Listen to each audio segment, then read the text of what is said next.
بسم اللہ الرحمن الرحیم۔ السلام علیکم دوستو۔ سورج ڈوبتا ہے تو کہاں جاتا ہے؟ آئیے دوستو جانتے ہیں اس حدیث شریف سے، اور یہ ایک بہت ہی پیچیدہ سوال ہے کہ جب سورج ڈوبتا ہے تو آخر جاتا کہاں ہے؟ آئیے دوستو جانتے ہیں۔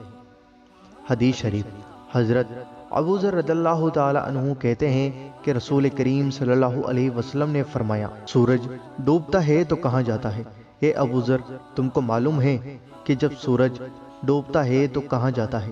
حضرت ابو ذر نے عرض کیا، یا رسول اللہ، اللہ اور اس کا رسول بہتر جانتے ہیں۔ سرکار صلی اللہ علیہ وسلم نے فرمایا، سورج عرش اعظم کے قریب جا کر سجدہ کرتا ہے اور پھر نکلنے کی اجازت مانگتا ہے اور اس کو اجازت دی جاتی ہے، لیکن عنقریب ایسا وقت بھی آنے والا ہے کہ سورج سجدہ کرے اور سجدہ قبول نہ ہو اور طلوع نکلنے کی اجازت نہ دی جائے، بلکہ اللہ تبارک و تعالیٰ کا حکم ہوگا کہ جا، تو جہاں سے آیا ہے وہیں کو پلٹ جا، لہٰذا مغرب کی جانب سے نکلے گا۔ اسی کے متعلق سے اللہ تعالیٰ نے سورہ یاسین آیت نمبر 38 میں فرمایا، وَالشَّمْسُ تَجْرِی لِمُسْتَقَرٍّ لَہَا، اور سورج اپنے ٹھہرنے کے وقت تک چلتا رہے گا۔ میرے عزیز بھائیوں اور بہنوں، یہ سورج کا مغرب سے نکلنا قیامت کی بڑی نشانی ہے اور عنقریب آنے والی ہے۔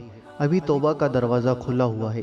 جس دن سورج مغرب سے نکلے گا اس دن توبہ کا دروازہ بند کر دیا جائے گا، پھر اس وقت جو بھی توبہ کرے گا قبول نہیں ہوگی۔ اللہ تعالیٰ تمام ایمان والوں کو صحیح معنوں میں اپنے گناہوں سے سچی اور پاکی توبہ کرنے کی توفیق عطا فرمائے، آمین، اللہم آمین۔ دوستو، ویڈیو اگر آپ کو پسند آئی ہیں تو ویڈیو کو آگے ضرور شیئر کریے، اور آپ کے اپنے چینل اللہ دین کو ضرور سبسکرائب کریے، اور بیل آئیکن ضرور دبائیے ہماری ہر نئی ویڈیو کا نوٹیفیکیشن پانے کے لیے۔